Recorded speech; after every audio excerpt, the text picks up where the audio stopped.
ይስጥልን ተመልካቾች እንደምን አላችሁ? ኤንቢሲ ውድን ነው በመከታተል ላይ የምትገኙት። የእንግዳ ሰዓታችን ላይ ደግሞ እንገኛለን።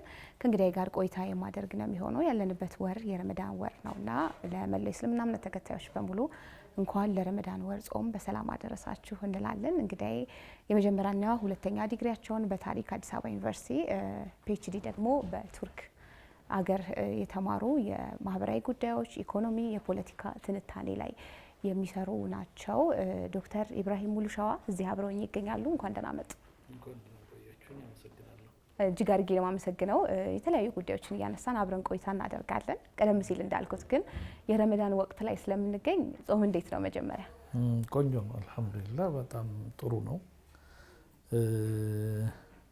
ያው የተረጋጋ ረመዳን ይመስላል ዘንድሮ። በጣም ጥሩ ነው፣ ደስ የሚል ነው። ስለ ረመዳን ካነሳን አይቀር ግን ብዙዎች ረመዳን ላይ በተለይ ሰከን የሚሉበት ወደ ራሳቸው የሚመለሱበት ወር ነው። የምህረት፣ የመደጋገፍ፣ የመተዛዘን ወር ነው።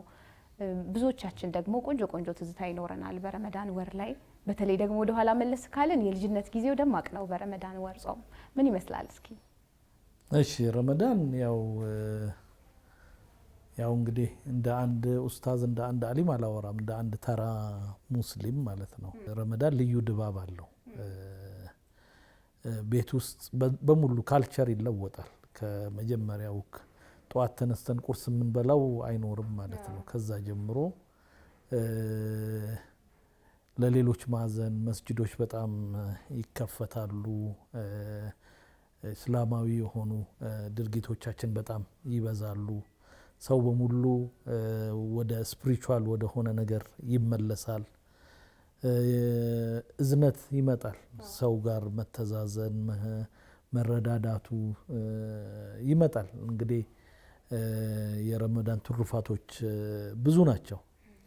ከዚህም አልፎ የቤተሰባዊ በተለይ ማታ በኢፍጣር ሰዓት ላይ ሌላ ጊዜ ለምሳሌ አባት ላይኖር ይችላል ምናምን፣ ግን በረመዳን ግን ያለመኖር ኢፍጣር ላይ ያለመኖር ኖርማል አይደለም። መንገዶች ራሱ ከ11 ሰዓት ተኩል ጀምሮ በቃ ወደ ቤቱ የሚጣደፍ ሰው በጣም ይበዛል። ከዛ ውጪ ደግሞ ሁላችንም እንግዲህ ከማታ የኢሻ ሰላት ተሰግዶ ተራዊ ወደ መስጂዶች ደግሞ የሚከንፈው ሰው ደግሞ ብዛቱ በጣም ብዙ ነው እንግዲህ። ስለዚህ የራሱ የሆነ ድባብ፣ አዲስ የሆነ ህይወት ለመጀመር በጣም ትምህርት ቤት ነው። እንግዲህ አንድ ሰው ያለፈውን ረመዳን ቤንች ማርክ ነው። በቃ የሆነ ነገር የሚጀመርበት የሆነ አመሎቻችንን ምንተውበት፣ ያንን ደግሞ ሲስተማቲካሊ አስበን ደግሞ አይ ከዛሬ ጀምሮ ይሄ ድርጊቴ መቀጠል አለበት፣ ይሄ ደግሞ መተው አለብኝ ብለን ደግሞ በዛ ኢንቴንሽን ደግሞ ከገባንበት ህይወትን ጭምር የሚለውጥ ነው። ምክንያቱም ኤክሰርሳይዝ ነው። የአንድ ወር ኤክሰርሳይሱ ቀልድ አይደለም። ያንን ወደ ያው ስትገቢ ረመዳን ላይ ዑለሞቹ የሚሉት እንደዛ አይደል?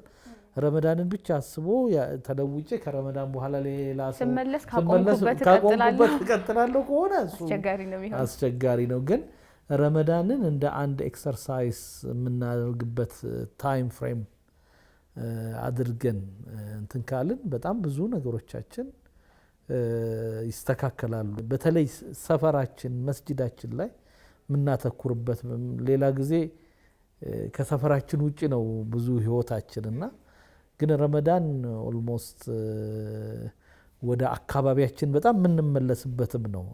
ቤታችን ላይ የምናተኩርበት ስለሆነ ይሄ ትልቅ አሴት ነው ብዬ ነው የማስበው። መልካም። ከዲሲፕሊንም አንጻር የሚባል ነገር ነው። አንድ ሰው ከጧት ተነስቶ እስከ ምሽት ድረስ ሳይበላ ሲውል አንድ ወር ረመዳንን ነው ያንን የሚያደርገው በተደጋጋሚ ወይ ለ29 ወይ ለ30 ቀናት። ግን ደግሞ አመቱን ሙሉ ረመዳን የሆኑባቸው ምግብ ማግኘት ከባድ የሆነባቸው ደግሞ የማህበረሰብ ክፍሎች እንዳሉ ማሰቡ፣ ዞር ብሎ ደግሞ ሌላ የቸገረው ወገን አለ ማለት ነው። እኔ ቢያንስ ሃይማኖት ያዘኝ ተቆጥቤ ያደረኩት ነገር ነው። ግን ደግሞ ከዛም ውጪ የሚቸገር አለ ሰው ብሎ ማሰብ መደጋገፍ እንዲኖርም ይረዳል። ዲሲፕሊንም ነው። ለምሳሌ የሰው ልጅ የሚፈልገውን ነገር በሙሉ ወይም ደግሞ የተፈቀደለትን ሐላል የሆነለትን ነገር ነው አይደል በረመዳን የተወው ቀኑን ሙሉ ሲተው ኢቭን የሰው ልጅ ሰውን ሰው የሚያደርገው እኮ የተፈቀደለትን ነገር የመተው ችሎታው ነው ከእንስሳ የሚለየው ማለት ነው ራስ መግዛትን ማለት ነው ስለዚህ ያንንም በደንብ የምንማርበት ሌሎች እንዴት እንደሚውሉ አመቱን ሙሉ የተቸገሩ እንዳልሽው በጣም እንትን የምንልበት ነውና አጠቃላይ ከተጠቀምንበት ዲሲፕሊን ያደርገናል ግን ምናልባት በቃ ይችን ወር እንደዚህ አክት አድርጌ ከዛ በኋላ የሚል ንያ ካለ ነው ችግሩ የሚመስለው ንያ ወይም እሳቤ የምንለው እሳቤው ታሪክ ተመራማሪ እንደምሆኑ የተገናኘንበት ወር ረመዳን እንደምሆኑ ስለ ኢስላም ታሪክ ወደ ኋላ መለስ ብለን እንድናወራ ይጠበቃል ከዛ አስቀድሜ ግን ታሪክ ለማጥናት የመጀመሪያም ዲግሪ ሁለተኛውም ከሀገር ወጥተውም ደግሞ በቱርክ ሀገርም ያንኑ ታሪክ ነው ያጠኑትና ስለሱ እናንሳ እስቲ ታሪክ ጋር ይሄን ያህል ቁርኝነት ከየት ነው የመጣው እኔ በአጠቃላይ ታሪክ በተለይ ደግሞ ሶሻል ሳይንስ ማህበራዊ ሳይንስ የሚባለው ነገር ከልጅነት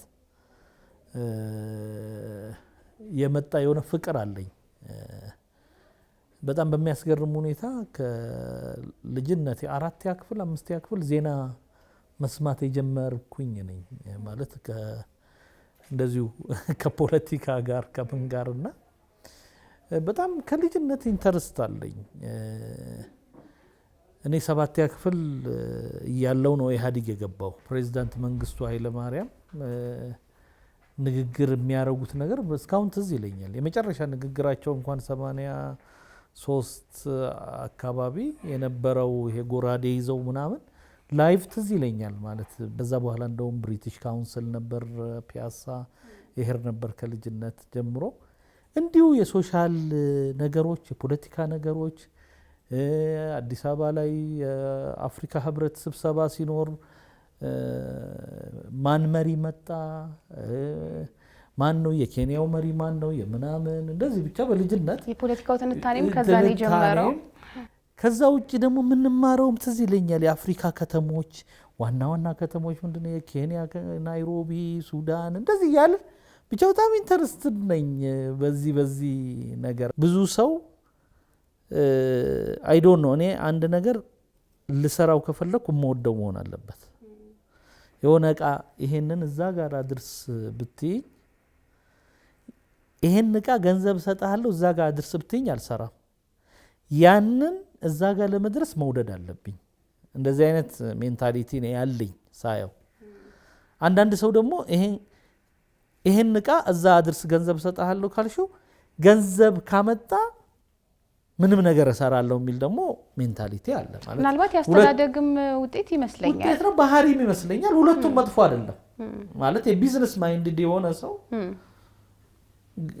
ይሄ ነገር እዛ ያደርሳል ገንዘብ ያመጣል ከተባለ ይሰራል እንደ ማህበረሰብም እኮ ስንማር ተምረን ሃይ ስኩል ዩኒቨርሲቲ ተመርቆ የምንይዘው ስራና ምን ያህል ደግሞ የምንይዘው ስራ ያበላል ነው የሚባለው ያበላል ይሄ በነገራችን ላይ እኛ ጋር ብቻ ይመስለኝ ነበር እኔ ቱርክ ፒኤችዲን ስማር የትኛው ማህበረሰብ መጀመሪያ መኖር ነው የሚፈልገው በነገራችን ላይ ተመራማሪ ሂስቶሪያን ምናምን የሚሉ ቃላት ከባድ ናቸው ምናልባት ሂስትሪ የምንለው ነገር ብዙ ስለሆነ እኔ አሁን ለምሳሌ እኔ ሂስትሪ ተማሪ ነኝ ነው የምለው ሁሉ ቀን ሂስትሪ እማራለሁ ራሴ እንደ ፕሮፌሽናል ቁጥር ካልሽኝ አስተማሪነት ነው ደስ የሚለኝ በህይወቴም ማስተማር ነው ደስ የሚለኝ ማስተማር ትልቅ ነገር ነው ብዬ ነው ማስበው አስተማሪነት ነው ለኔ የሚገልጸኝ ብዬ ማስበው ስለ ሂስትሪ ይሄን ያህል ካልን ስለ ኢስላሚክ ሂስትሪ ቀጥሎ ማንሳት የሚገባን ጉዳይ ይመስለኛል ወቅቱ ረመዳን ስለሆነ አንዳንድ ኢስላሚክ የሆኑ ጉዳዮችን ያነሳን ለተመልካቾች የተለያዩ ፕሮግራሞች የምናደርስበት ጊዜ ነው ከዛም አንፃር ኢስላሚክ ሂስትሪ ምን ይመስላል ኢትዮጵያ እንደ አገር በጣም ኢትዮጵያን ላጠና ሰው ኢትዮጵያ ላይ ኮንሰርንድ ለሆነ ሰው ይህ ሀገር የሚገርም ሀገር ነው በሚገርም ሁኔታ የተሰራ ሀገር ነው የዚህ ሀገር ዳይቨርሲቲው የዚህ ሀገር ብዝሃነት የዚህ ሀገር አንድነት ታሪኩን ምናምን ስታይ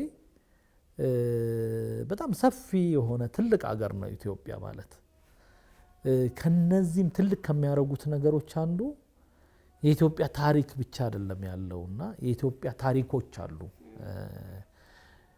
ኢትዮጵያውያን በተለያየ የታሪክ ሂደት ውስጥ አልፈዋል። ለምሳሌ ኮመን ከሚያደርገን ነገር አንዱ ሀገረ መንግስት የሚባለው ወይም ደግሞ ኢትዮጵያ እንደ አገር የተሰራችበት ሂደት ሀገረ መንግስቱ ራሱ የብዙ ሀገረ መንግስታት ስሪት ኤክስፔሪየንስ ውጤት ነው ብዬ ነው ማምነው። ምን ማለት ነው? ለምሳሌ ከጥንት ጀምሮ አክሱምን ብንወስድ አክሱም ከክርስትና በፊት አክሱም ከክርስትና በኋላ አለ።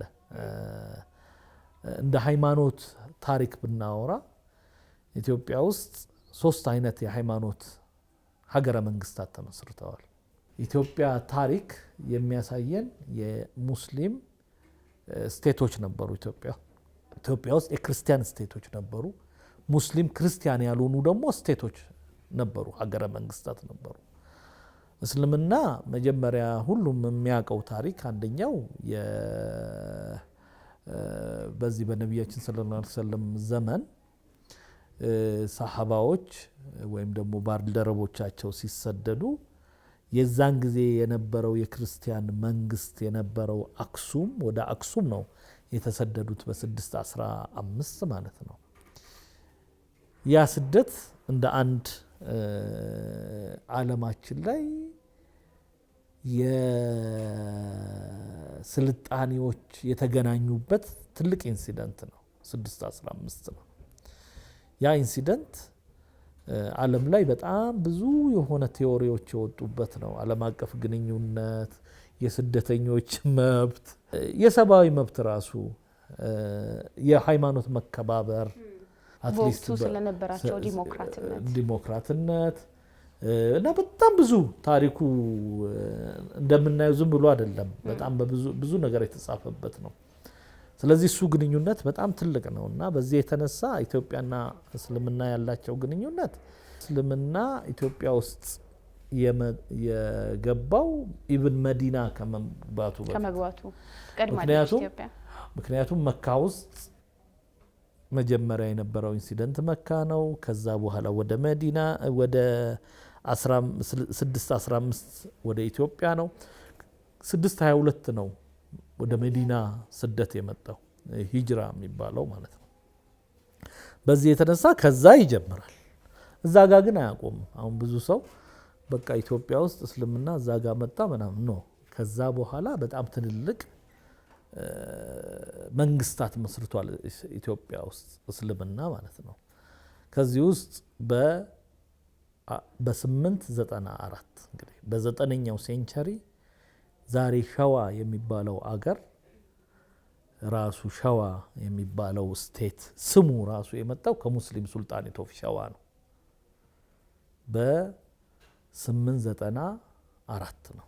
የት ነው? ከአዲስ አበባ 70 ኪሎ ሜትር በሚቆጠር የመጀመሪያው የአፍሪካ ውስጥ ምናልባት ከመጀመሪያዎቹ ሱልጣኔቶች መካከል ሙስሊም መንግስታት መካከል አንደኛው ሱልጣኔት ሸዋ ነው።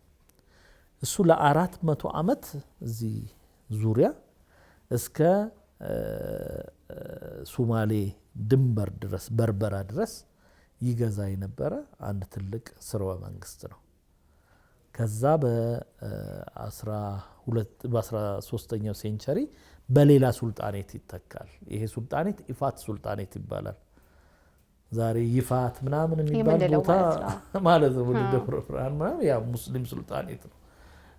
ትልቅ ሱልጣኔት ነው እና እሱ ነው። ከዛ በኋላ ያው በ13ኛው በአምደ ጽዮን ዘመን ከዛ በኋላ ከና አምደ ጽዮን ጋር በነበረው ጦርነት ሙስሊሞቹ እየለቀቁ ተሸንፈው ወደ ምስራቅ ሄደው አሁን የምናየው የምስራቁ አካባቢ ያለው የሙስሊም ዶሚኔሽን ከዛ ጀምሮ ወደዚህ ይሄ መሀሉን እየለቀቁ ወደዛ የሄዱበት ከዛ በኋላ አዳል የሚል ደግሞ ስርወ መንግስት የተመሰረተበት ከዛ ኢማም አህመድ 16ኛው ሴንቸሪ 1517 ጀምሮ እስከሚሞትበት እስከ 34 አካባቢ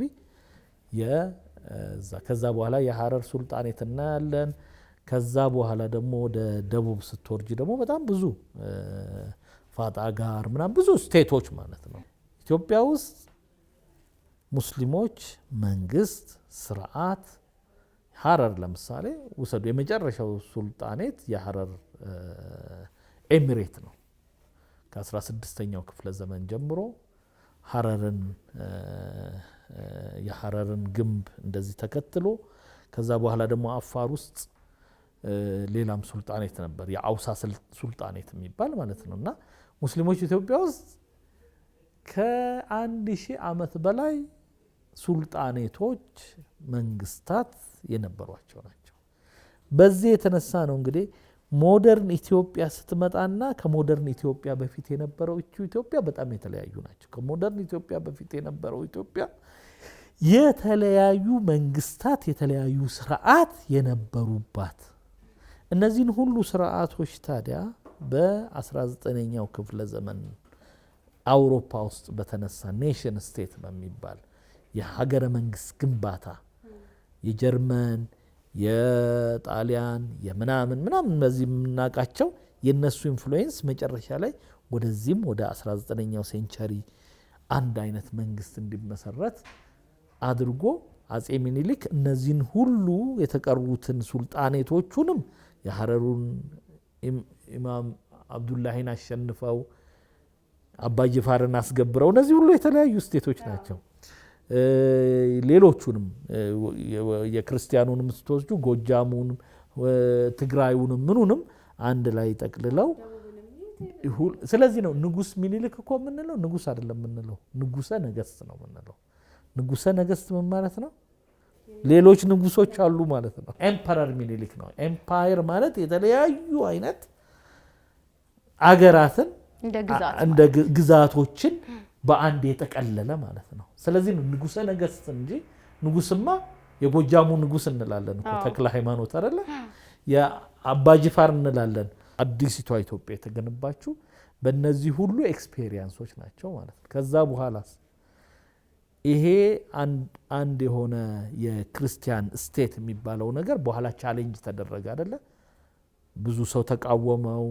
ብዙ ኤትኒክ ግሩፖች የኔን ሪፕሬዘንት አያረግም አሉ። በዛ የተነሳ ኢትዮጵያ በ1974 እንደ ፈረንጆቹ አቆጣጠር እንደ ኢትዮጵያ አቆጣጠር 1966 አብዮት ፈነዳ ማለት ነው። አብዮቱ ምንድነው? ይቺ ሀገር የሁሉም ነች፣ አንድ አይነት ብቻ ቋንቋ፣ አንድ አይነት ሃይማኖት፣ ይችን ሀገር አንድ አይነት ስርዓት እንደዚህ በአንድ አይነት የካልቸራል ስርዓት ልትራመድ አትችልም ኢትዮጵያ ነው። በዛ የተነሳ ሴኩላር የሆነች ኢትዮጵያ የመጣችው እነዚህን ሁሉ አይዴንቲቲዎች ታስተናግዳለች ነው። ዛት ወዘ ኢንቴንሽን። ከዛ በኋላ የኢህአዴግም እናውቃለን የብሔር ብሔረሰቦች ምናምን መጣ። እዚህ ውስጥ ነው እንግዲህ እነዚህ በዚህ ታሪካዊ ፍሬምወርክ ነው ሙስሊም በኢትዮጵያ ውስጥ ኢስላም በኢትዮጵያ ውስጥ ታሪክ ውስጥ የሚገለጸው የመጣው ማለት ነው። ከዛ እነዚህ ኢንሲደንቶች የፈጠሯቸው ደግሞ ፖዚቲቭ የሆኑ ኢንጌጅመንቶች አሉ። ለምሳሌ ሙስሊም ክርስቲያን ሪሌሽንሺፕ ፖዚቲቭ ነው። አብሮ በመኖር ሶሻል ግንኙነት በጣም ወደ አህመድ ነጃሺ እንመለሳለን። ያኔም ቢሆን እስልምና ሲመጣ ኢትዮጵያ ቀደምት ሀገር ስትሆን የእስልምና እምነት ፒስፉል በሆነ ወይ ስትቀበል በኔጎሽዬሽን ከዛም ባለፈ ደግሞ አስተምሮቱን በማወቅ በመጠየቅ ምንድነው ይዛችሁ የመጣችሁት በማለትም ጭምር ነው። ያ ነበር የመጀመሪያ ኮንቨርሴሽናቸው የነበረው። ስለዚህ የእስልምና አስተምሮት ደግሞ ከሶሻል ላይፍ አንጻር የትኛውም ሀገርና ቦታ የትኛውም ሁኔታ ላይ ደግሞ አብሮ መኖርን ከማዳበር እሴቱን ከማዳበር አንጻር እንዴት ይታያል? በጣም ከባድ ነው። ይሄ ለኡስታዞች የሚጠየቅ ምናልባት ታሪክ የሚጠቅሳቸው ሁነቶችም ስላሉ ኢትዮጵያ ውስጥ ኢትዮጵያ ከእስልምና የራቀች ሀገር አይደለችም፣ ልትርቅ አትችልም ቢኮዝ ኦፍ ጂኦግራፊ። በነገራችን ላይ ኢትዮጵያ ልዩ የሚያረጋት ምናልባት ትንሽ ሱዳን ከኢትዮጵያ ጋር የምትቀራረብበት አንድ ነገር አለ። ጂኦግራፊ ይላሉ። ጂኦግራፊ ኢዝ ኤ ማዘር ኦፍ ሂስትሪ ይላሉ። ጂኦግራፊ የታሪክ እናት ነች ይላሉ። አንድ ማህበረሰብ ታሪኩ ከጂኦግራፊ ጋር የተቃኘ ነው። እኛ ለመካከለኛው ምስራቅ ቅርብ ነን። የመካከለኛው ምስራቅ ጣጣንም የመካከለኛው ምስራቅ ትሩፋትም ይደርሰናል። በዚህ የተነሳ አፍሪካ ውስጥ የመጀመሪያው የክርስቲያን ስቴትም የአይሁድም የእስልምናንም የምናገኘው በኢትዮጵያ ነው። ለምን? ባህሩን ስትሻገር የምታገኙ ቦታ ስለሆነ ማለት ነው። ሌላ ምንም እንትን የለውም። ጂኦግራፊው የግድ ነው። ካልቸሩን እንድንወርስ የሚያደርገኝ ነው። እንወርሳለን። ግን ለምሳሌ አክሱማይቶች የሚያመልኩት የነበረው ይሄ ከክርስትና ፕሪ ክርስቲያን አክሱምን ስንወስድ አምልኳቸው ራሱ ከሳውዲ አረቢያ ወይም ደግሞ ዛሬ የመን ከምንለው ጋር አንድ ነው ስርዓቱ ማለት ነው። ሴሜቲክ ላንጉጅ አረበኛ ነው፣ እዚህ አማርኛ ነው፣ ትግረኛ ነው፣ እነዚህ ማለት ነው። እነዚህ በሙሉ ያስተሳስሩናል። በዚህ ጂኦግራፊካል ፕሮክሲሚቲ መቃረብ የተነሳ ለእስልምና አረቢያ ላይ ተነሳ ማለት ቶሎ ብሎ አፍሪካ ውስጥ ገባ የሚባለው ወደዚህ ነው ስለሚቀርብ በቃ ጂኦግራፊው እኮ አፍሪካ ቀንድ የታወቀ ነው። ስለዚህ the impact of geography ነው የምናየው። የጂኦግራፊ ውጤት ነው። በዚህ የተነሳ ለእስልምና በጣም ቅርብ ነው። ለእስልምና ቅርብ ያለ መሆን አይችልም። በቃ ንጉስ ፋሲል ከዛ በፊት ሱሲኒዮስ ካቶሊክ ይሆናል። ካቶሊክ ሆኖ ብዙ ሰዎችን ለመለወጥ ጣረ። ከዛ በኋላ ይከሽፍና የሱሲኒዮስ ልጁ ፋሲል ስልጣን ይዛል ጎንደር። በዛን ጊዜ ከሙስሊሞች ጋር ተባብሮ ነው ካቶሊኮችን እንዲወጡ። ከየመን ራሱ ሱልጣን ጋር ተባብሯል። ስለዚህ አንዳንድ ጊዜ እነዚህ መንግስታት ሲተባበሩ፣ አንዳንዴ ሲጣሉ ነው የምናየው። እነዚህ ሁሉ ነገሮች ምን ይፈጥራሉ? ኢትዮጵያን መልቲ ኤትኒክ መልቲ ሪሊጂየስ ኮሚኒቲ የሆነ ይሄንን ማኔጅ ማድረግ ነው እንግዲህ ለኢትዮጵያ ተሳክቶልናል አልተሳካልንም የምንለው ማለት ነው። በዚህ የተነሳ ሙስሊምና ክርስቲያን በኢትዮጵያ ውስጥ ሪዛልቱ ምንድነው የሚሆነው? እርስ በርስ አንድ ላይ የሚኖር የሚቻቻል አብሮ የሚኖር አብሮ የሚዋለድ ማህበራዊ ትስስሩ በጣም ስትሮንግ የሆነ ሙስሊም ክርስቲያን ኮሚኒቲ ይፈጠራል። እስልምና እንግዲህ በእነዚህ ፍሬምወርኮቹ ውስጥ የራሱ የሆነ ካልቸራል አስተዋጽኦ አለው። ሙስሊሞች ለብዙ ጊዜ ጥሩ ነጋዴዎች ሆነው ኢትዮጵያን አገልግለዋል። ጥሩ ነጋዴዎች ብቻ አይደለም፣ ጥሩ ስነ ምግባር ያላቸው። ለምሳሌ ወደ ጎንደር ምናምን አካባቢ እኔ በካልቸራሊ እዛ አካባቢ ያሉ ሰዎች ሲነግሩን እስላም ከዋሸ ምናምን የሚል ሙስሊሞች አይዋሹም የሚል ጥሩ ናቸው የሚል አስተዋጽኦአቸው ፖዚቲቭ ነው የሚል አስተሳሰብ ዝም ብሎ የመጣ አይደለም። ፖዚቲቭ አስተዋጽኦ አላቸው። በንጉሱም ዘመን ኢትዮጵያ እንደ አገር በአፄ ኃይለ ሥላሴ የሚሆን በአፄ ምኒልክ ዘመን በሙስሊሞች ሀብት የኖረ አገር ነው። እንደ ጅማ እንደ ቤንሻንጉል የመሰሉ ወርቆች ናቸው አንድኛው አድዋ ላይ እንድናሸንፍ ያደረጉን። በጣም ትልልቅ ሀብታሞች ትልልቅ የሆኑ መርካቶ የመሰረቱት መርካቶ 400 ሱቅ የሰሩት እኮ ሙስሊሞች ናቸው። መጀመሪያ ጥንስሷን ራሱ የጣሉት ማለት ነው። የንግድ ሲስተሙን ያመጡት ማለት ነው። በጣም ትልልቅ የኢትዮጵያ እኮ የመጀመሪያው አሜሪካ የተላከውን ሉክ የመሩት ሀረሪ ሚኒሊክን ወክለው አሜሪካ የሄዱት ሙስሊሞች ናቸው። ማለት የሙስሊም እንትኑ ሊጉን የመሩት የኢትዮጵያን ማለት ነው። አብዱላሂ ሳዲቅ መሰሉኝ የሚባሉት እና በጣም ብዙ አስተዋጽኦ አለው። ይሄ ደግሞ የመጣው እስልምና ኢትዮጵያ ውስጥ መንግስት ሆኖ ስርዓት ሆኖ ባህል ሆኖ ሰዎችን ጋይድ የሚያደርግ ሲስተም ሆኖ በመቆየቱ የሺህ ዓመት ኤክስፔሪየንስ ያለው እስላማዊ የሆነ መንግስታት እስላማዊ የሆነ ስርዓት የነበረበት ሀገር ነው ኢትዮጵያ። ምናልባት ዶክተር አሁን ያለንበት ጊዜ ደግሞ 130ኛው የአድዋ ድል የሚከበርበት ወቅት እንደመሆኑ ከሱ ጋር የተያያዘ ጥያቄ ሊሆን ነው ይሄኛው። ኢስላሚክ አስተምሮት ላይ ሀገር ወዳድ ከመሆን አንጻር ሀረር የጠቀስናቸው ሰዎች አሉ፣ ሚኒሊክን ፕሬዘንት አድርገው ውጪ ሄዱ። እነዛን ሰዎች ስላነሳን ነው። ሀገር ወዳድ ከመሆን አንጻር ደግሞ ለሀገር በፖለቲክሱም የፖለቲካና የታሪክ ተመራማሪ ይዤ ከዚህ ሀሳብ መውጣት አልቻልኩም። ከዛ አንጻርም የነበሩት ሰዎች እንዴት ይቀኛሉ? አንደኛ አድዋ ዝም ብሎ የሆነ ተራ ጦርነት አይደለም።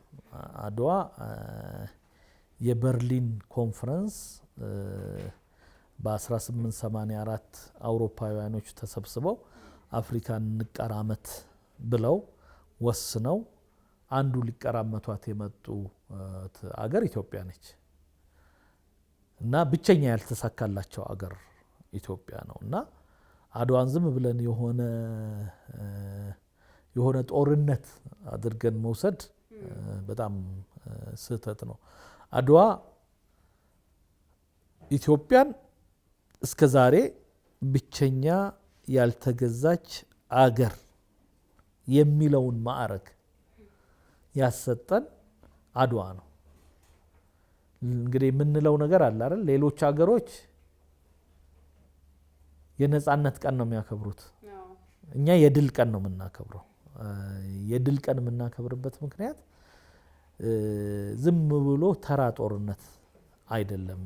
የተቀለበሰው ነገር እስከ ዛሬ እኔና አንቺ ምናልባት የምናወራው ጣሊያንኛ ሊሆን ይችል ነበር፣ የምንበላው ፓስታ ሊሆን ይችል ነበር።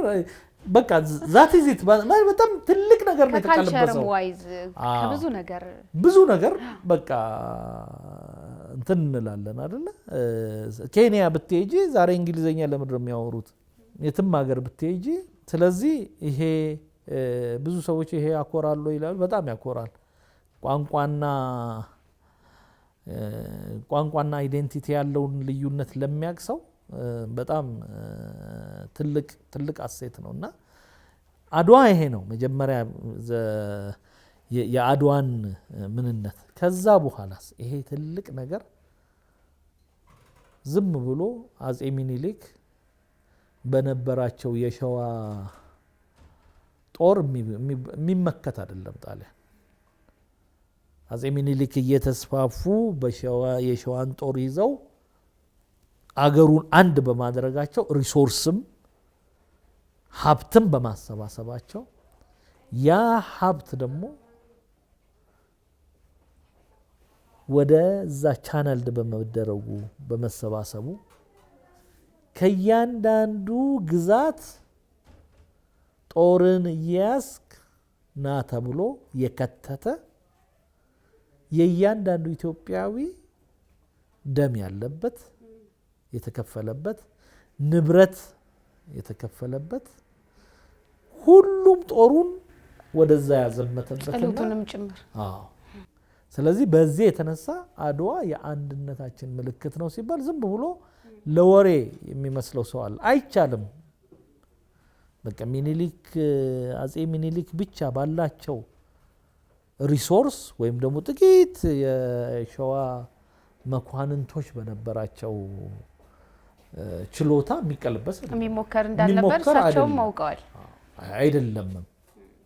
ስለዚህ ሀብቶች በሙሉ ሞቢላይዝ የተደረጉበት ወቅት ነው። በዚህ የተነሳ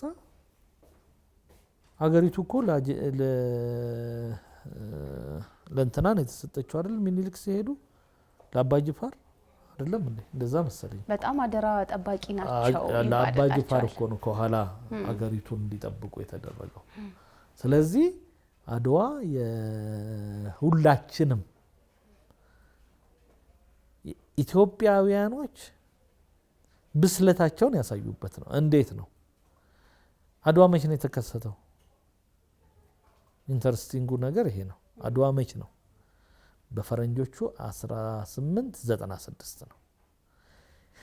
ኢትዮጵያ አሁን ያላትን ሼፕ እንድትይዝ የተደረገበት ዘመን ነው። ገና እነዛ ስቴቶች እነዛ ትንንሽ ግዛቶች ወደ አጼ ሚኒሊክ ድንበር ውስጥ የገቡበት ነው። ስለዚህ ምን ማለት ነው?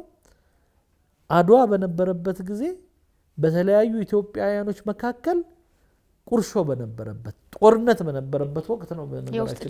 የውስጥ ችግር ባልፈቱበት ጊዜ ገና ኢትዮጵያ እኮ አሁን ያለውን ኢንተርናሽናል ባውንደሪ አስከብራ ከፈረንጆቹ ጋር እውቅና ያገኘችው በ1900 ነው።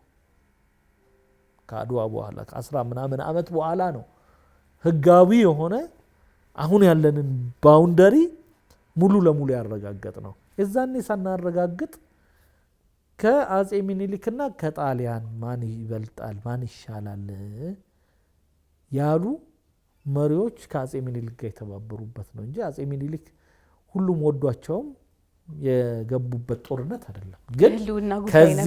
ግን ከዚህኛው ያንኛው ይበልጣል ጠላትነቱ። በአውሮፓ በማናቀው ፈረንጅ ነጭ ከመገዛት አንድ ላይ እርዚው እየተዋጋንም ቢሆን እየተቆሳሰልንም ቢሆን እንደ አገር መቆም አለብን ብለው ተባብረው ያደረጉት ጦርነት ነው የአድዋ ድል። በዚህ የተነሳ ነው ድሉ የሁላችንም የሚሆነው። አድዋ የዛሬ 130 ዓመት የነበረው አድዋና አሁን ላይ ደግሞ ትውልዱ ያለበት የጊዜው አድዋ ይለያያል። ያለ የሚኖር የነበረም ጭምር ስለሆነ አሁን ባሳለፍናቸው ቅርብ ጊዜያቶች የተለያዩ እድገቶችን ሀገራችን ላይ ማንሳት እንችላለን። ከነዛ መሀል አበይቱ ደግሞ ታላቁ የህዳሴ ግድብ ነው። ይሄ ትውልድ ምን አድዋ አለክ ሲባል ሊያቀርብ የሚችለው ማለት ነው። ከዛ አንጻር አሁን ባለንበት ወቅት ደግሞ የሚነሳ ሌላም ጉዳይ አለ። እነዚህን ሁሉ ነገሮች ከአድዋ ጋር እንዴት ነው የምታያይዘው ብትይኝ በአንድ ነገር ነው። አድዋ ለምንድን ነው የዘመት ነው? የህልውና ጥያቄ ስለሆነ የዛን ጊዜ አባቶቻችን አያቶቻችን የመጣውን ህልውናቸው ላይ የተጋረጠውን አደጋ ነው አይደል የተቋቋሙት። ህልውናችን ላይ የሚመጣ አደጋ አለ። ጣሊያን መጣና ገዛን ማለት እንደ አፍሪካ እንደ ኢትዮጵያ መቆም አንችልም ነው አይደል? የአገራችንን ታጣለህ፣ መሬትህን ታጣለህ፣ ሪሶርስህን ታጣለህ፣ ማንነትህን ታጣለህ፣ የፈረንጅ ባሪያ ትሆናለህ ነው። ህልውና እኮ ማለት ይሄ ነው።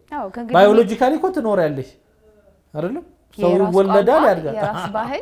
ህልውና ማለት የራስ ሴት እነዚህ ናቸው። እነዚህን ታጣለህ ነው። የህልውና ጉዳይ ይሄ ነው። ስለዚህ ህልውናቸውን ላለማጣት ያደረጉት ተጋድሎ ነው። ይሄ በዛን ጊዜ ህልውና የሚገለጠው በኮሎኒያሊዝም ጊዜ አውሮፓውያን በሚስፋፉበት ጊዜ ፊዚካሊ መተው እንዳይገዙን ያደረግነው የፊዚካል ውጊያ ነው። ራሳችንን እንዳንጠፋ ያደረግነው፣ መሬታችን እንዳይያዝ ያደረግነው ተጋድሎ ነው ህልውናችንን ለማስከበር። እሺ ዛሬ ኮሎኒያሊዝም የለም። ፈረንጅ ቀጥታ መጥቶ በታንክ አዲስ አበባ ገብቶ አይወረንም። ግን ህልውናችን አደጋ ላይ አይደለም ማለት ነው። ይሄ ማለት አይደለም። የዛሬ ደግሞ የህልውና አደጋ የተለየ ነው። ዛሬ ለህልውናችን አደጋ የሆኑ በጣም ብዙ መሰረታዊ የሆኑ ችግሮች አሉብን። የዛሬው የህልውና አደጋ ደግሞ ኢኮኖሚ ነው። በኢኮኖሚ ራሳችንን ያለመቻል፣ ድሃ መሆን፣ ድህነት፣ በድህነታችን የተነሳ ራሳችንን ማንነታችንን እንድናጣ የሚያደርገን ነገር ተጋርጦብናል። ዛሬ ልክ ትናንትና በህልውናቸው ላይ ሲጋረጥ መሳሪያ ይዘው እንደተነሱት። ለምን? በዛን ጊዜ የሚያስፈልገው መሳሪያ ያ ስለነበር። የዛን ጊዜ ጎራዴና ጋሻ ነበር የዛን ጊዜ የሚያስፈልገው ለዛ ትውልድ። ሜቶዶሎጂ ያ ነበር። የዛሬ ሜቶዶሎጂ ደግሞ ይቀየራል። ዛሬ ደግሞ ህልውናችን በኢኮኖሚ፣ የባህል ወረራ፣ በተለያየ መንገድ ፈረንጁም ሌላውም መጥቶ ልግዛችሁ ህልውናችሁን ተዉ የሚለን ዘመን ደግሞ አለ ዛሬ። ለዚህ ደግሞ አዲስ አርበኝነት ያስፈልጋል። ይሄ አርበኝነት በኢኮኖሚ ማደግ ነው። በኢኮኖሚ ማደግ ሲባል ምን ማለት ነው? የተለያየ ነገር ነው። አንዱና ዋነኛው ግን የራሳችንን ሪሶርስ የራሳችንን የሀብት የመጠቀም ችሎታችንን ማዳበር ነው። ለዚህ ነው የህዳሴ ግድብ ያስፈልጋል። የተረባረብነውም ለዚህ ነው። ይሄ ነው አዲሱ አርበኝነት የሚባለው በኢኮኖሚ ራስን የመቻል ማለት ነው። በዚህ የተነሳ በኢኮኖሚ ራሳችንን ለመቻል የምናደርገው ጥረት ለዚህ ነው አዲሱ አድዋ የተባለው። የባህር በር የማግኘት ሁኔታ የህልውናችንን የማስቀጠል አንዱ ጥያቄ ሆኖ መጥቷል። ይሄ ማለት ምን ማለት ነው? በኢኮኖሚ ባህር በር ያላቸውና የሌላቸው ሀገሮች እኩል አይደሉም። በ25 እስከ 50% የኢኮኖሚ ልዩነት አላቸው። ሁለት ሀገሮች አክሰስ ቱ ዘሲ ያለውና አክሰስ ቱ ዘሲ የሌለው አገር እኩል የሆነ ኢኮኖሚ ፐርፎርማንስ ቢያደርጉ እኩል የሆነ የኢኮኖሚ እንቅስቃሴ ቢያደርጉ ከ25 እስከ 50% ይለያያሉ። በዚህ የተነሳ የባህር በር ያለመኖሩ ለኛ የህልውና ጥያቄ ሆኖ መጥቷል ነው እየተባልን ያለ ነው። ስለዚህ የዛሬው ይሄንን ለማግኘት የሚደረግ መስዋዕትነትን መክፈል አለብን ማለት ነው። ልክ አባቶቻችን አያቶቻችን አድዋ ላይ ያደረጉት ማለት ነው። ከዚህ አንጻር ነው የዛሬው አድዋ ለየት ያለ ነው የምንለው ማለት ነው። ሁለቱም ግን አንድ ነገር ያስተሳስራቸዋል። ምንድነው? ህልውናን የመጠበቅ እንቅስቃሴዎች ናቸው ማለት ነው። ለመላው የኢትዮጵያ ሙስሊም በተለይ ደግሞ ለባለቤቴ ለፋጡማ ኢብራሂም ለልጆቼ 4 ልጆች አሉኝ እንኳን አደረሰን ማለት ፈልጋለሁ። ነበረን ጊዜ እጅግ አድርጌ ነው የማመሰግነው። እኔም በጣም አመሰግናለሁ። ተመልካቾቻችን የኢቢሲ ዩድን ነው እየተከታተላችሁ የምትገኙት። የእንግዳ ሰዓታችን የተከታተላችሁትን ይመስል ነበር። ቀሪ ኢቢሲ ፕሮግራሞች አሁንም በሰዓታቸው ወደ እናንተ መድረሳቸውን ይቀጥላሉ። በድጋሚ በያላችሁበት መልካም ጊዜ